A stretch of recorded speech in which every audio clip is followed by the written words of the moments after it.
Thank you, Angela. And good afternoon, everybody. Before we begin, I would like to let everyone know that this session is being recorded, and these recordings will become available on our DentEcho website after the session. And Angela, if you can go to the next slide. We are very happy to have all of you join us for the 27th Dental Education Network for Texas Echo, commonly known as DentEcho. This session is brought to you by the UT Health San Antonio School of Dentistry. I'm Kato, and I will be assisting facilitating today's session. And Angela will be our wonderful IT support for this session. And here's a brief look at today's session. We'll start with some housekeeping and introductions, followed by a didactic presentation and case presentation from Dr. Soto and Dr. Carr. And we'll wrap up with a Q&A session at the end. So please save your questions till then. And next slide. And some housekeeping items for the session today. These sessions are recorded and will be available later on the DentEcho website, along with the slides. And then also please stay muted unless you're speaking. And we encourage you to use the chat or the raise hand feature to share your questions and perspectives. To help us track attendance, please enter your name, affiliation, and email into the chat. And please remember, no personal health information should be shared in the chat or during discussions. If you run into any connection issues, Angela, our DentEcho IT, is available by chat to assist you. Next slide. And for those who may be new to ECHO, this is a model that builds virtual communities of practice and learning. Sessions include a didactic presentation and de-identified case-based learning and group discussion to foster deep knowledge and build individual capacity. ECHO is an all-teach, all-learn supportive model, and ECHOs thrive on the interaction from the full learning network. So we encourage everyone to participate in the conversation today. And next slide. And exciting news, DentEcho is moving to a new improved platform called iEcho. This will be a one-stop hub for all participants, providing a smoother and more streamlined experience. And participants will need to create an iEcho account. And we'll send more details in the coming weeks. Next slide. And to receive CDE credits, please stay for the entire session. And if you want to register for CDE, you can do so now using the link in the chat or by scanning the QR code that you see here. When registering, please use the supercode ECHO 2025. And we will leave this slide up while we do team introductions, followed by presenter introductions. From the Hub team today, I believe we have Dr. Marwaha, Dr. Rankar, Vanessa, and Dr. Dar. Please, as you introduce yourself, could you please also introduce the speakers for today's session?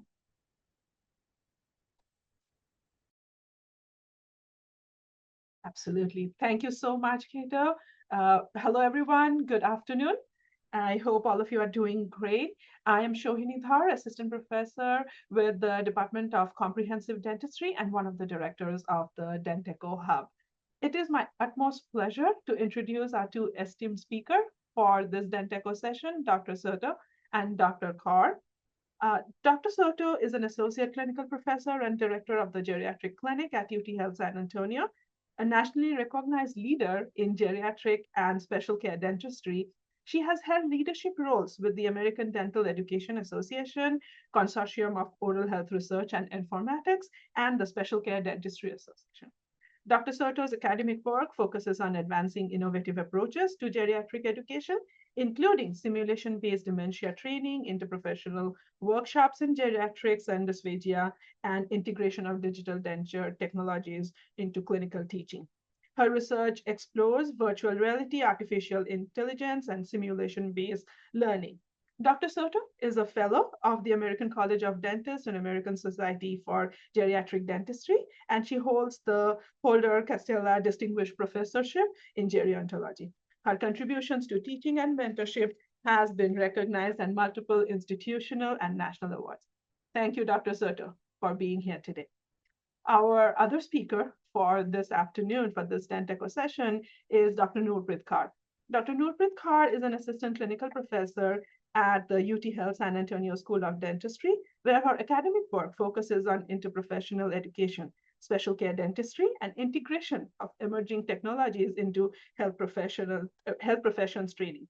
She teaches the preclinical course in special needs dentistry and contributes to curriculum design, clinical education, federally funded program development, with particular emphasis on advancing care for patients with cognitive impairment. Her research explores the use of virtual reality, artificial intelligence, and simulation based learning to strengthen empathy, communication, and clinical preparedness in dental students and providers. Dr. Kaur has co-developed special care dentistry curricula and led training initiatives focused on sensory adapted care environments and dementia-sensitive treatment planning. Dr. Kaur currently serves as Vice President for the Academy of Dentistry for Persons with Disabilities Affiliate Board of the Special Care Dentistry Association. Congratulations, Dr. Kaur. She holds an MPH in Global Health Leadership from New York University. I am excited and look forward to the wonderful presentation from our esteemed speakers. I have heard both of them speak before, and I'm excited to hear them speak on this topic. Thank you both for your time and sharing your knowledge with us. We truly appreciate you. Thank you so much, Dr. Dar. Dr. Soto and Dr. Kaur, whenever you're ready, please take it away.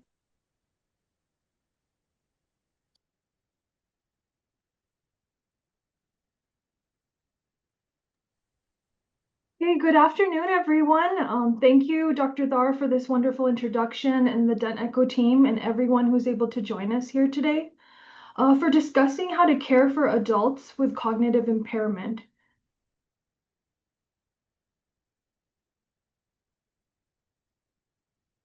Okay, and we'd like to start off the presentation by acknowledging today that we have no conflict of interest. Our goal today is to be equipped with practical strategies to deliver safe, ethical, and compassionate care for our patients with dementia. And before we dive into the content, let's take a moment to review some of the learning objectives for this session.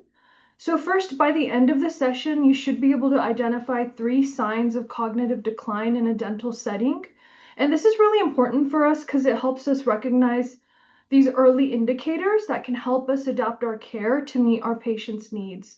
And then second, you need to know how to focus and document and communicate these findings effectively in the patient record. And then we're going to explore together how to apply dementia-sensitive communication and behavioral management strategies.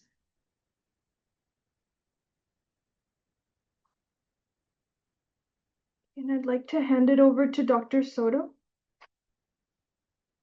All right. Before we dive into the clinical side of dementia, I would like to pause for a moment, and I would like to pay attention to the screen to some of the social, political, and pop culture figures that we know that you may recognize here. You have Bruce Willis, you have Ronald Reagan, Rita Hayworth, and Margaret Thatcher. You have presidents, actresses, and actors that have had each of them different lives, but all have been touched by dementia. And they have made awareness about this disease and this syndrome, and it's becoming more open society-wise how we manage these individuals in our communities. So maybe you know already you have cared for somebody as a patient, as a friend, or as a family member. So what comes to you first? Is it the diagnosis or their stories that they have in their past? This slide, I would like us to remind us that dementia and cognitive decline altogether doesn't erase someone who they are. Behind every diagnosis, there is a person, there's a story, there's a legacy, and there's voice that still matters. And as dental professionals, it's part of our role to make sure that we can honor who they are while we provide care.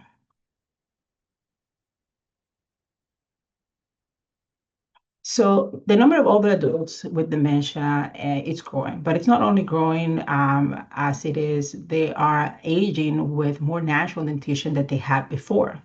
In this map, you can see how it highlights the prevalence of Alzheimer's disease across the United States. And there are certain counties that you see are reaching above that 50% of the population. All right. And as all health professionals, we should recognize that dementia is not only a neurological disorder, but also one that can have significant implications for our health.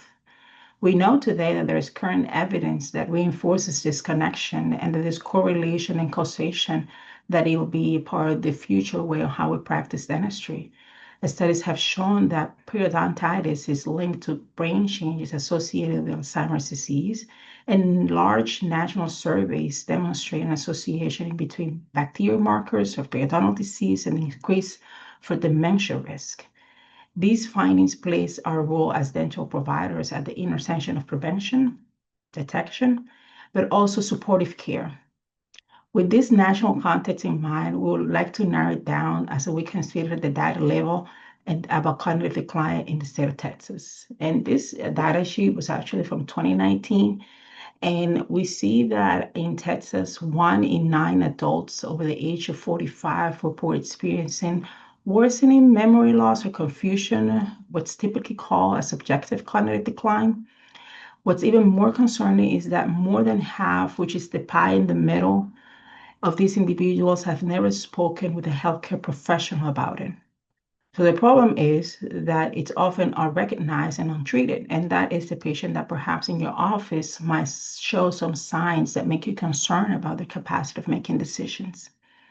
The impact is significant. Nearly 60% say that the memory issues have created some functional difficulties, such as giving up daily activities, interfering with work, or requiring assistance from others.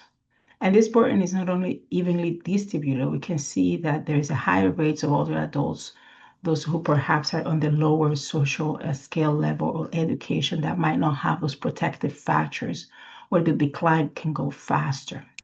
Okay. Another important point for dentistry is that 80% of these patients are not only diagnosed with some memory problems, but they at least have a chronic condition and other comorbidities such as diabetes or cardiovascular disease.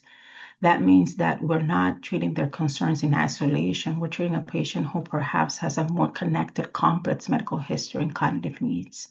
Okay, and to address this concern, the state has recognized this challenge with its state plan on Alzheimer's disease with a projection for 2024 and 2028 that anybody who's in public health could be interested to see what are some of the projections of the plans or the projects that might be current and that are tied not only to public health, but also to policy priority.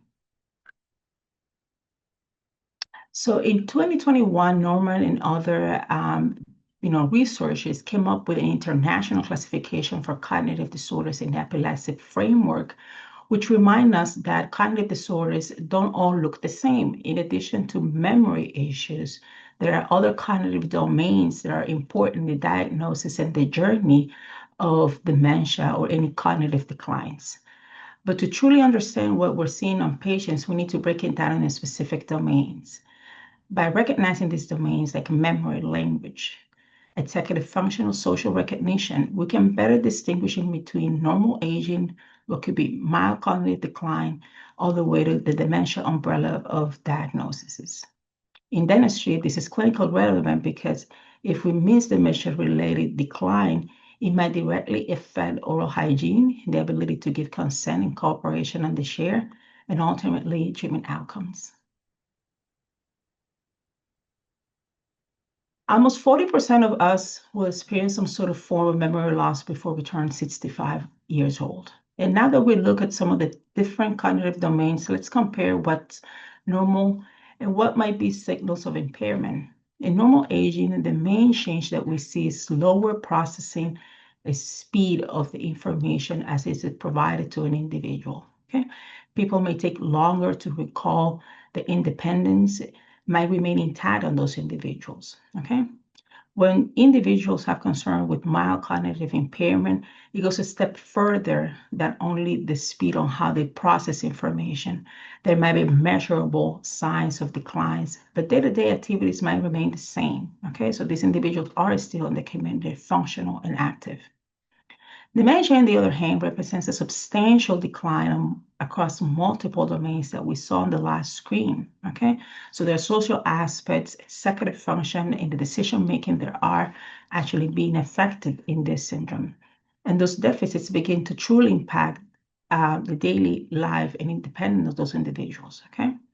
As dental professionals, understanding these differences help us recognize when patients might need extra time, okay, versus when they need cognitive changes that are affecting their consent, the cooperation, and the provision of safe care.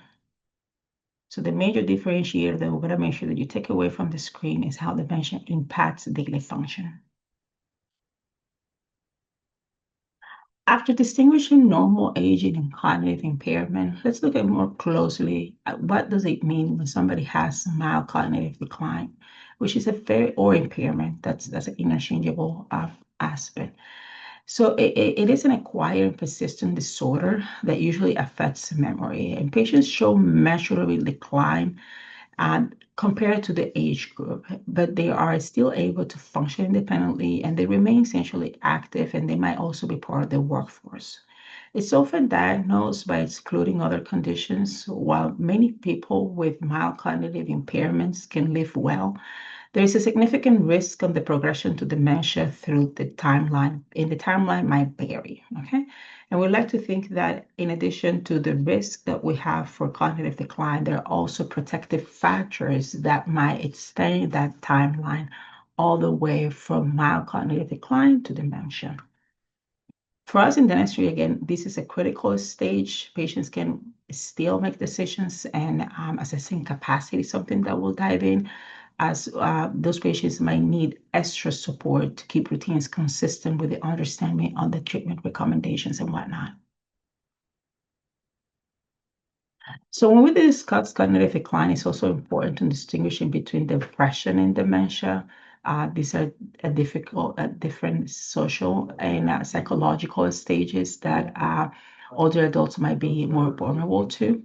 And they can overlap, but they require different approaches, okay? In older adults, depression is defined as a mood disorder that involves the persistent sadness, loss of interest, and difficulty in doing activities of daily living. It's not about feeling down. It can also noticeably have changes on concentration, memory, and motivation, okay? So the dementia, what you see the screen on the right side, is a term that clinically that is used to describe the symptoms that may resemble bad dementia, but are caused by other conditions that are usually associated with depression rather than being recognized as an official diagnosis. Okay. Depression in the late life, it's particularly common because of other multiple risk factors that older patients are exposed to, like the loss of a spouse, close friends, social isolation, perhaps not being as engaged in the community or not being part of the workforce, declining health, financial stresses that come with that change in their lives, and also the simple reality of the approaching of the end of life. Okay? Clinically, depression-related decline tends to be more rapid, and patients are often aware. Okay, so that is the piece key that it's important to distinguish in between a patient that we are differentiating in between depression and dementia. The patient that is depressed is able to tell that they are forgetting more often than usual. Okay, and the dementia patients will have a slower trajectory in that memory decline and whatnot. And they will usually become more disoriented and less aware of these deficits. Okay. And it's important to recognize some of those differences and also ask these questions. Where there was a life event that perhaps could have triggered some of the symptoms that we're seeing, or we're seeing a progression that it's different and there wasn't necessarily a trigger that could have caused that. Okay, and that is again important to know, so we can also counsel patients in that way. Alongside depression and dementia, another condition that is important to recognize in older adults is delirium. Unlike dementia, which is progressive, delirium is a temporary state of mental confusion that often comes suddenly, and it can fluctuate. It's definitely triggered by a major medical event, such as hospitalization, infections, medications, especially when patients transition from long hospital stays to long-term care facilities to home. The cocktail of different medications and that social spaces can cause a lot of anxiety and disorientation, and they might experience hallucinations and incoherent speech. Okay, so again, definitely for the most part, delirium is associated to a major medical event, more so, and it's often their signs are a little more amplified than dementia. And I would like to, this table also can show some of those differences comparing delirium alongside with dementia.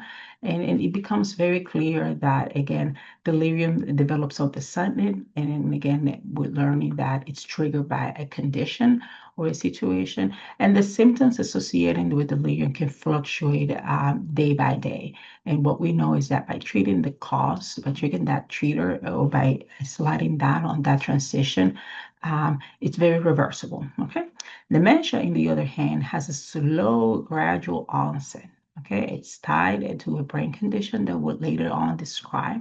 And it primarily affects the memory domain and the executive function more so than in delirium. Okay. Okay. And let's look at dementia now. So it occurs primarily in people older than 65 years of age. It's very common in the US. It's the reason for more than 50% of admissions to nursing homes. And so when we talk about dementia in a dental setting, we're not describing a single disease, but a clinical syndrome. And this can be persistent and progressive decline with 2 or more of the cognitive domains that Dr. Soto shared on her slide. And it's significant enough to interfere with activities of daily living. So Dr. Soto mentioned some of these, like executive function. This is our patient's ability to follow multi-step instructions and maintain oral hygiene routines at home. Memory, which could be related to medications or even upcoming appointments. Language and visual spatial processing, which is key to even getting oriented to the dental operatory, and then tolerating procedures. We have motor, which can be affected, which is self-care, safe swallowing. Again, dementia is a pathological process. We're emphasizing that it's not normal aging. And so again, anticipating this progressive loss of decision-making capacity from our patients can help inform that informed consent that we require and then treatment planning. So recognizing these early changes, these might be signs that we're seeing before even a formal medical diagnosis. So we need to adjust our approach to prevention, restorative care, and recall intervals, because this trajectory is downward and our window for comprehensive treatment might be limited. And so this picture that you see over here, it kind of illustrates how these subtle cognitive decline looks like. So there's difficulty recognizing faces and interpreting expressions. And this reflects that broader cortical dysfunction that we might encounter clinically. So again, understanding the spectrum allows us to design care as this cognition is changing. So when we're planning dental care, it's important to recognize that dementia is not a single entity. There's different subtypes that present different types of unique chairside challenges. So we have Alzheimer's disease, which is about 2/3 of cases. There's a gradual decline over the years from a pathology, which we're going to go into. We have early deficits in memory and executive function. So this is, forgetting instructions that you gave the patient, appointments, long before we see changes in behavior. And then we have vascular dementia, which is roughly 10 to 20%. This is cerebral vascular diseases or strokes. Progression might be more stepwise. So you might see the period of stability and then a sudden decline. So this is important for us to consider during multi-stage treatments. Lewy body dementia is 5 to 10%. This is where we might see some hallucinations or Parkinsonian motor signs. Again, our patients might be sensitive to sedatives and anticholinergic drugs, so we want to be cautious to not create more confusion. And then frontotemporal dementia, which is 5 to 10%. This is where we might see those behavior, personality changes, so more disinhibition and impulsivity in the dental chair, even though the test might be mild. We have mixed dementia, which is 10 to 15%. This is a combination of Alzheimer's, vascular, and Lewy body. The clinical course is unpredictable. Treatment planning might require this frequent reassessment of our patient's capacity and home care support. And then we have Parkinsonian's disease dementia, which is patients with dementia, almost 80% are likely to experience this. motor symptoms like tremors, rigidity. So oropharyngeal dysphagia and drooling might be common, which could complicate our operative procedures. So again, this diagnosis that we're looking at can inform our strategy to tailor our prevention, recall, and then our consent discussions that we're going to go into, and also understand the pace of decline. So let's look at Alzheimer's disease. It's the most serious and most common form of dementia. It's a progressive disease with symptoms that gradually intensify over time. In the late stages, this can make it difficult for a person to handle daily tasks and live independently. And we see this commonly in practice. There is no cure for Alzheimer's disease as of today, but there's medications for a moderate to severe stage and lifestyle changes. But again, there's no cure. So it has this complex etiology. It's associated with genetic, lifestyle, and environmental factors. Just talking about the pathology, it's defined by two hallmark lesions. So we have these amyloid plaques. These are abnormal extracellular beta amyloid protein fragments, and you can see it kind of clustering around the neurons. And then we have the neurofibrillary tangles, which is the intracellular tau protein that's disrupting the neuron's transport system. So you can see the healthy neuron on the left, and you can kind of contrast and see the effect. So for dentistry, these microscopic changes translate into that progressive loss of memory and executive function and motor coordination, which are all affecting oral health. So, we might see our patients gradually lose their ability to maintain daily hygiene, follow instructions, and then provide consent. So other things might be altered sensory perception and delayed pain recognition. Means like pathologies like caries or abscess might present late in an advanced stage. And then for pharmacological standpoint, again, our patients might be on some cholinesterase inhibitors, which could interact with our anesthetics or sedatives. So being aware of that, we don't fully understand what initiates these plaques and tangles, but again, recognizing this biology can kind of underscores why we need to do more preventative interventions, and that we have this shrinking window to deliver definitive care before capacity and cooperation might decline. So I'm not going to go too much into detail on this slide, but the goal is to recognize concerns early and refer our patients to medical providers. So being familiar with how our patients are diagnosed in the screening process. There's different tools out there. We have the mini mental state exam. It's the most commonly used. It's a brief structured test about orientation, recall. If someone's trained, they can do a chair side. We have the Lawton IADL scale, CATS. We have the Stanford Health Assessment Questionnaire. This is more on physical functioning and disability. And then we have some rapid cognitive screening tests, like the mini COG. So the picture here is that it's the simple clock drawing. So this would raise a red flag for cognitive impairment of this picture. So again, remembering that we need to have this holistic assessment and putting these pieces together to tailor our treatment plan and consent process. So let's talk about recognizing cognitive decline and how it can impact how you're going to plan and deliver care. So this early clinical picture, we see pre-diagnosis stage. So our patients, have no measurable cognitive decline. Memory is normal. We don't really notice any changes.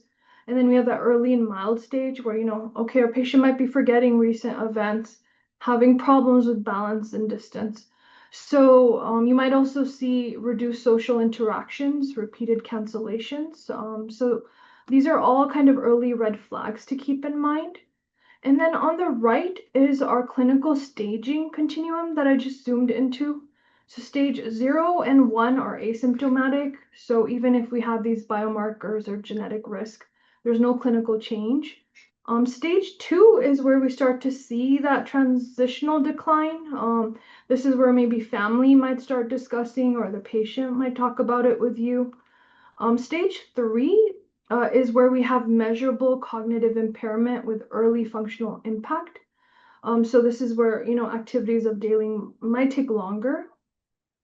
And then stage 4 to 6 is kind of that progressive dementia where, there's growing dependence on all the activities. So again, this can kind of tell us where it's time to involve our caregivers when, involving consent with a legally authorized representative might be needed. before that serious decline sets in. So looking at these everyday signs, some of them might be just trouble having conversations, our patient's not giving a reliable history, is a poor historian, they might arrive at the wrong time, forget things, fail to take their medications, maybe saying, okay, talk to my family member when they usually are the ones that are, speaking for themselves. Increased difficulty in self-care, oral hygiene and nutrition, unexplained weight loss, maybe starting to get lost in familiar places. And so on the right is an example of Miss B. Smith. She was a lifestyle expert. And so she had this vibrant career. And so these early signs, again, just seeing the accomplished people and kind of what dementia can do. So again, this is, as dental professionals, we need to recognize these changes. And so this slide kind of brings together what we can see and hear in the dental chair. On the left, again, we're routinely assessing that cognitive status that we just discussed, our everyday interactions. We're having discussions with our patient. Okay, how long have you been noticing this problem? Has someone else in the family brought this up? Or maybe the patient bring this up on their own. And we're trying to be as non-threatening as possible. And on the right are classic signs and symptoms of Alzheimer's disease and related dementias. So they can vary, memory loss, confusion with time or place, mood changes, personality changes. So again, as dentists, we might be the first health professionals that notice this. And so starting that conversation and getting that timely medical evaluation can help plan for safe care. So patients with dementia, just because they have dementia, they can't be assumed to have impaired capacity. So this is where we really wanted to talk about the 4 C's. It's this clear framework. So the first one is context. This is where you might discuss, okay, so can you tell me, we're treating extraction, why are we doing this? And then having the patient kind of repeat it in their own words. This is to understand their contextual understanding, choices, their ability to say, okay, why are we doing this root canal versus extraction? Why are they preferring this and why? They should be able to communicate this with you, even if it takes extra time or repetition. Consequences, this is where our patients should understand that if we're leaving this tooth untreated, can they describe the recognition of infection or pain or possible outcomes in their own words? Consistency is stability of decisions over time. So if a patient decides on implant today and tomorrow they say they never wanted surgery, again, that's inconsistency and it might suggest limited capacity. So documenting this in your clinical notes can help protect you and the patient and meet those ethical and legal standards for informed consent. So us understanding this is very crucial and the implications of impaired capacity. So having this balance between our patient's autonomy and acting at his or her best interest is a delicate balance. And so we're all familiar with consent forms. However, the challenge is understanding when capacity is starting to slip and then documenting that defensively. So again, if our patient can't restate the diagnosis or propose treatment in their own words or weigh the risks and benefits, or if you pause treatment and you've decided to bring in an authorized surrogate, what is that going to look like? You want to make sure you're asking all these questions and then you're documenting it. And then if a proxy is involved, again, you're clarifying whether this person is applying their substitute judgment, which might be like, mom, dad would have wanted this, versus best standard, which would be like, okay, I don't know what dad or mom would have wanted, but I just want them free of pain. So what is being used needs to be identified. So it's not just about paperwork. It's about making this clear clinical call and having a record that supports ethical care. So let's move beyond the form and talk about competency. So informed consent is a clinical judgment call that we're making, but competency is a legal designation and only a court can declare someone incompetent. What matters for us is that decision-making capacity that we're assessing. So again, asking those questions, can our patient paraphrase the disease process? Can they understand the medications and how it's impacting, or can they articulate the treatment in their own words? This is a dynamic process. It's not just a one-time event that you might be having discussions about. If your plan changes mid-procedure, again, you're getting that consent and then you're redocumenting it. And you're also, in some certain situations, making sure that this is voluntary and this is not pressure from the family. And if they're operating from any other legal standpoint, you're making sure that it's the values of what our patient would have wanted. So again, informed consent is less about the paperwork and more about that documented dialogue that we're having at the time of care. And so I did want to talk about when consent is unclear. So it's important to know who has the legal authority to talk to. You might be very familiar with this process. So medical power of attorney, that is activated when the patient loses medical decision making. It's triggered by physician and then it's declared effective. So again, you're confirming that document before you accept any treatment decisions. And then keeping in mind that financial power of attorney is not the same as medical. And then we have guardianship, which is our court appointed. It's the highest level of surrogate authority. So again, if this would supersede any previously designated type of power of attorney, keeping that in mind to verify that it's effective and exactly who you spoke with. So this is where the legal and practical sides of our care kind of intersect. So keeping verified copies on file, any questions about capacity, you might want to pause treatment until you have that medical documentation. And then proceeding without any confirmation, even for something as simple as a denture adjustment, can expose you to liability. So just keeping this in mind that, the power of attorney document needs to be there, and then financial authority and treatment authority could be split because the medical power of attorney is different from the financial. So again, you're verifying all of this and you're making sure that the authority for consent to care is equal to the consent for payment as well before you proceed. So going into, we've done some of the forms. Let's talk about one of the hardest challenges. Sometimes it's not the dentistry itself, it's just communicating. How are we going to do that? And in our clinical realities, I'm sure we all know there's some barriers as cognition declines. There might be some behavioral management issues, oral neglect from our patients that we see, any layered problems with this informed consent that we talked about. And so this slide really organizes the strategies that we can use. So we have verbal and nonverbal approaches. So verbal would be making sure we're doing those short, simple sentences. We're using nouns and names like Mrs. Garcia, open your mouth instead of, hey, let's get started. So we're limiting these open-ended questions to not create confusion or agitation. And so we're also speaking slowly. We're eliminating unnecessary choices. We might be repeating instructions, again and again. So that's okay. And then having a gentle smile throughout all of this. We might, come down to the patient's eye level.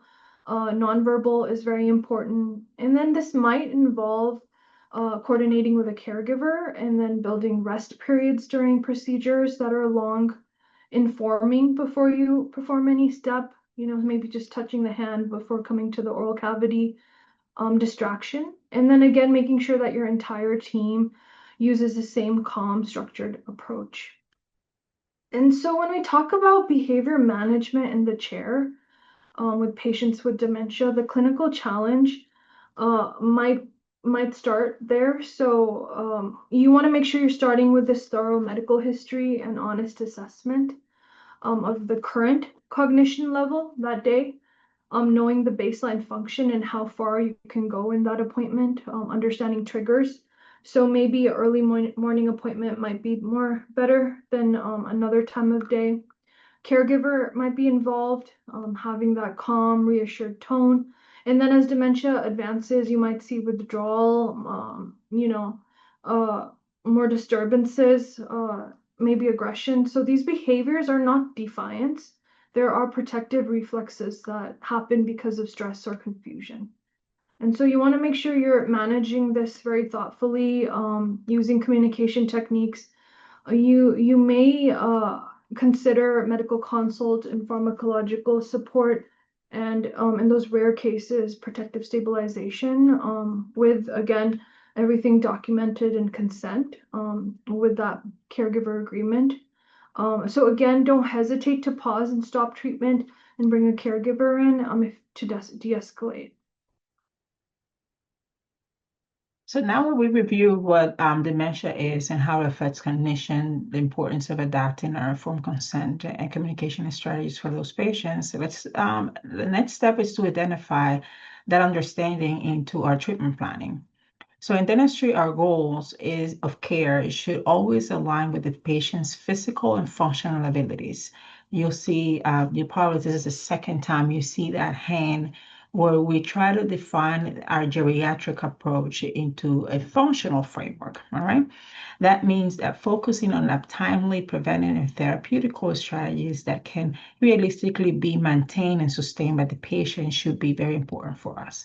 We also need to keep the whole person in mind. What's their social support for the maintenance of the care that we can provide? What the psychological approach and also their literacy level in terms of not only healthcare or dentistry, what are their emotional needs and what are because oral care doesn't only happen in isolation. It needs to take care of all of these other aspects as well.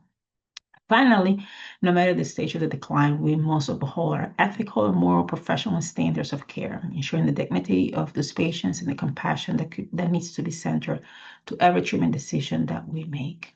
Okay. Now that we have outlined the overall goals of treatment, let's bring into the dental share with specific considerations. For patients with dementia, we often face complex questions. Do we restore? Do we think about full coverage restorations? Do we attempt to do new crowns? Is it practical to realign that denture that is somewhat functional but needs additional retentive features and whatnot? Or is it realistically possible to fabricate a new one? Okay. What is our approach in intervening in each asymptomatic teeth with a cranial lucency? So these decisions require balancing the patient's functional ability, comfort, and quality of life by often prioritizing what's simpler, preventive, and less invasive strategies to maintain stability over time. Okay. So beyond the restorative decisions, we also need to consider the impact of the medications and the disease progression, and that's what we're going to dedicate in this couple of slides. Many medications, as you know, that are prescribed to patients with dementia can cause all side effects, and the most common of them, xerostomia, we do know that it has an increased case risk of these patients. Dysgeusia will alter their taste, so the nutrition won't be the same, and their intake that might actually accelerate their frailty stage. Sedative dyskinesia may also lead to bruxism, oral trauma, and especially you see those patients that will have a lot of cuts in their lips and whatnot, and that might be the first entrance for you to do an assessment. All right, so recognizing all of these aspects of the care, even before you evaluate, can facilitate that evaluation process. Because if they are in pain and they're experiencing trauma because of broken teeth and whatnot, is there a way that we can perhaps soothe the lips before we get into the mouth? Okay. So as dementia advances, the challenges increases. Not only do the risk like aspiration, dysphagia, or aphasia increase, but also the ability for us to provide safe care or procedures will become more complex. So what might be feasible in the early stages of dementia, okay, might no longer be possible in the later stages. So treatment planning must anticipate this progression, and it should prioritize the comfort, the prevention, and the dignity of our patients. So a couple of aspects here that I would like to mention is that older adults may not always be aware that they have mild cognitive decline. It's not an easy stage to diagnose. Cognitive decline can lead to neglect in personal care and difficulty in carrying oral care tasks, such as holding a toothbrush. So pay attention how they sign that treatment plan. If they happen to do that, you know that there's going to be complications with carrying those home care recommendations that you'll have for them. The impact of dental treatment outcomes will increase the risk of dental issues and complications during dental procedures. So that's something to keep in mind as we plan the number of appointments, the time of the appointments, on how complicated the procedures could be. Sedation and anesthesia risk special considerations for these patients with dementia, as they might respond unpredictably, and if they are taking other medications to manage their moods and whatnot, that's very important to keep in mind and to consult with a physician. And also learning how to assess the pain effectively. Patients might not be able to verbally exactly to point out the source of pain, the cause, the trajectory. So you'll have to rely on other objective measures to know where it might be pain or discomfort coming from, okay? And also with some of these patients, the difficulty of following post-treatment instructions or understanding the importance of follow-up will make that the provider has to be extra productive or intentional about communicating by different means how to make sure that we have that maintenance at home. Okay, so as we move into the treatment considerations, our goal is to balance the preventive and the restorative care, and understanding also the level of dependency and functional ability of that patient plays a big role on that decision making. Okay, so non-invasive strategies such as plaque removal, diet modification, topical flora application will remain foundation for the care of this patient. Okay, and to your right, you see a beautiful assessment that was put together by the Seattle Care Pathway that features evidence-based, pragmatic, and very flexible approach that enables the adaptation to evolving needs of the patient's circumstances. Okay, so in here we have outlined what's palliative treatment or palliative care, which in dentistry will focus on enhancing the comfort, the quality of life, but also the ability for the patients to either eat or speak or whatnot. With patients that have severe and progressive illnesses, it involves managing painful oral conditions and other side effects, especially with their high level of dependency, doesn't allow them to have more complex restorative care. Okay. So we would like to break it down into three stages of dementia. And when patients are still in the early stages of this disease, we can provide routine care. Okay, there shouldn't be any major modifications that we need to anticipate. But this is the time to be proactive. If a patient discloses to you that they were recently diagnosed, it is important that you can communicate what are your anticipations to future oral decline, and also be very aggressive with preventative strategies and restoring function as quickly as possible should be upheld at that part of the treatment. Okay. Discussing with your patient also what could be their future plan, painting different scenarios where you can have the understanding 10 years from today, something were to happen to your teeth, what could be your priority, and having those discussions it could help as an advanced directive type of document that it's usually used in medicine to know more about how the patients would prefer their care to be managed. Okay? So patients at this stage can still usually adapt to appliances. So again, if we need to think about perhaps removal appliances and whatnot, they shouldn't have any contraindications and whatnot, and it should be the time to address those concerns. Okay, so in short, early intervention sets the foundation for maintaining comfort in all healthcare as the disease progresses. Okay. So when we sliding in between that moderate stage, our treatment strategy will shift. Okay, at this point, full rehabilitation might not be always realistic. Okay, so instead of remaking a denture, is it possible to rely on it if we are very concerned about the imminent risk of disease or the remaining teeth are not prosthodontically viable? If the patient has had a partial, is it reasonable to move them to a complete denture? Yes, because they had already something removable before. Okay, and it also plays a role as to how well managed is the patient with physicians and whatnot, and for the symptoms of the disease. Okay, we might experience some uncooperative behavior, and that's where making sure that we have enough information from caregivers, people who have spent enough time with these patients to know more about what are the best time of the days, are there specific music that soothes them. Definitely time management. It's the priority for all the appointments that you see these patients because they will become agitated and fatigued, and they will not be comfortable in environments that they are not familiar with. Adapting to new prosthesis at this point, if they never had a removable prosthesis, that's where the challenge it comes for. And I would say, in my personal experience, it could be the most challenging time to make treatment plan decisions. Okay, because at that point the disease will either progress very fast, it will become advanced.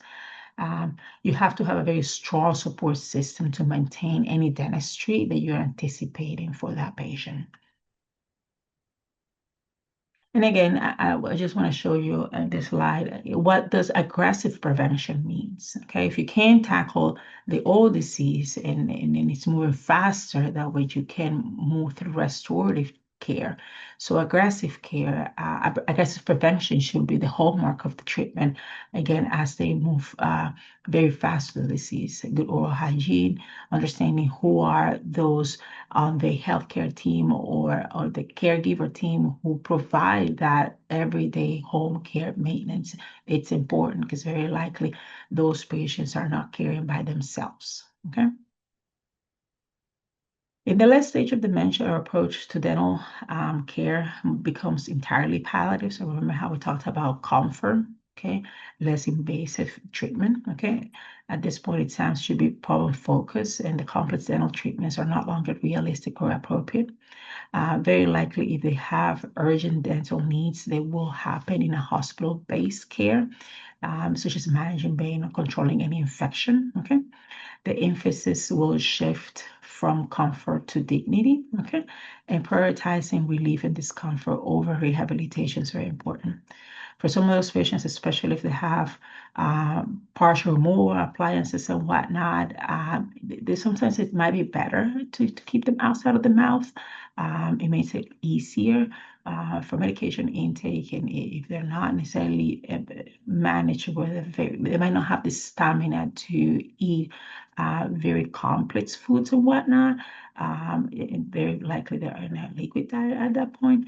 So removing the appliance might ensure for a safer maintenance. Okay, so mouth care should focus on keeping the mouth clean, moist. That's very important for these patients and comfortable in the final stages of life. And interestingly, at this point, patients will become more docile and accepting of the care, allowing us to provide some of those basic comfort measures. And we would like to wrap up here. The importance of caregivers is very critical when we're managing patients that have all these complex oral needs. 83% of these patients do need help from family members, and a caregiver is somebody who might be a family member or a paid helper that looks after, a person who needs assistance with the activities of daily living. That means bathing, ambulating, walking, supportive care, and whatnot. These people typically spend more than 8 to 10 hours a day, so they provide a very vital information, and they are encouraged to be part of the team. They are not necessarily people who make decisions for your patients, so making that distinguish in between surrogation, designation, it's different than a caregiver. And they might be the same person, but you need to make sure that you define those roles very early on the care. And again, encouraging their presence in the operatory will actually create a better environment for these patients as well. So they are your key stakeholders, and you need to equip them with everything they need to make sure that can happen. Okay, you acknowledge the autonomy on the patient in the operatory, but you need to equip whoever is doing the bathing, the grooming, and incorporate dental and oral health care, and acknowledging their blind spots and whatnot. And we do have the tools to help those patients as well. Okay, I hope we're doing good on time. I'm not sure, but we have two cases. So let's walk through one of the first case. We have Mrs. GM. She's 78-year-old. She presents to your clinic with her husband, and her chief concern is, I want to fix my missing tooth. And we start reviewing her medical history. She's been diagnosed a year ago with early Alzheimer's disease. Her hypertension and hyperlipidemia is, she presents with that, and she's taking lisinopril and atorvastatin for it. She's a retired engineer. She lives with her spouse, who provides transportation and support. So clinically, we see that she's missing tooth number 19. She has sound adjacent teeth and stable periodontal status. So as we're going through and assessing decision making, so we see if you can use this QR code with your phone, everyone should be able to log in from their phone and answer pick the selection that they think is correct. With this case, so Mrs. GM, she's deciding between a fixed bridge and a dental implant, and she asks appropriate questions, but she repeats some within 10 minutes, and she misremembers one of the options, and after clarifying, she correctly restates the procedures and makes a consistent choice aligned with her values. So in this case, just take a moment. How would you assess decision-making capacity here? So please vote for your best answer. Yes, if you can type it in the chat. And a quick time reminder, Dr. Soto, Dr. Carr, 5 minutes left until the end of the session. So thank you so much. And please type in the yeah, you can type it, or you can do it in the or do it in the the QR code.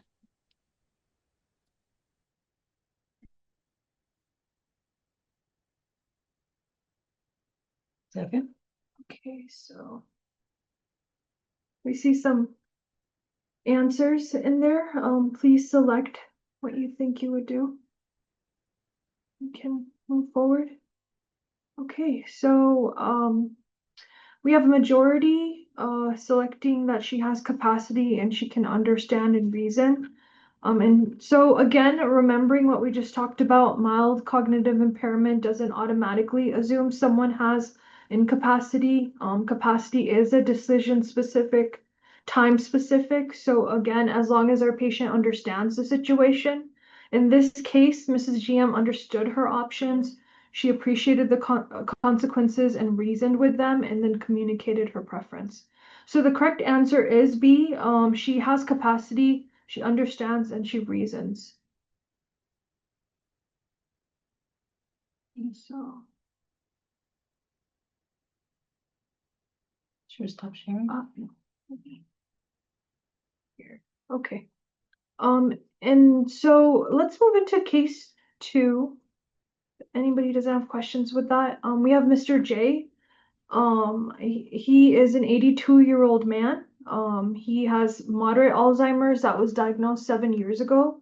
He lives home with his niece, who's his legal proxy, healthcare proxy. Again, medical power of attorney. He requires assistance with daily activities of daily living. He lost his complete denture approximately 3 months ago. And his niece reports he needs teeth to eat properly. This tooth is really hurting. He lost his complete denture 3 months ago. This is an overview. He has moderate Alzheimer's. His comorbidities are well controlled. His medications, he's taking them. He lives at home, and his niece is his power of attorney. And so this is our case question. Mr. J, just take a moment to see how you would handle this situation. So he presents with an abscessed tooth needing urgent extraction. He can't recall the reason for his visit. His niece, the legal proxy, understands and agrees to treatment. So, just take a moment to, how would you handle this case? And consent. You can type in your answer in the chat, or you can answer on the QR code. So I'm just going to give a few seconds.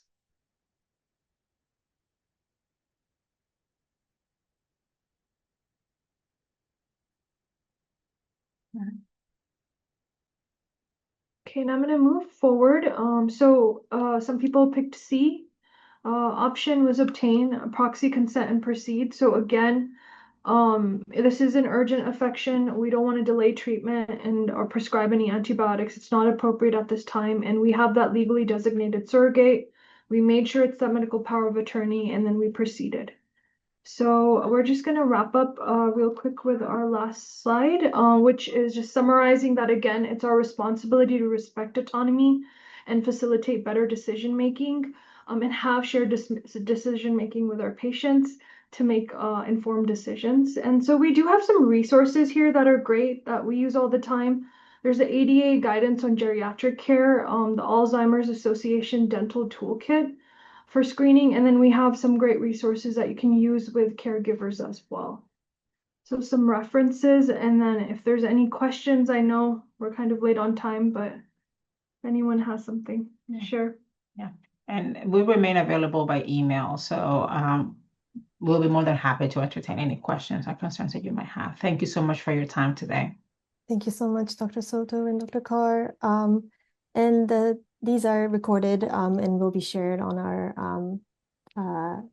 Dent Echo website post-session as well. Thank you, everybody, for joining today. Please complete the post-session survey. Angela has dropped the link in the chat, and we hope to see you in 2 months in November for the next Dent Echo, and we'll be on iEcho. Thank you again, and have a great rest of the day.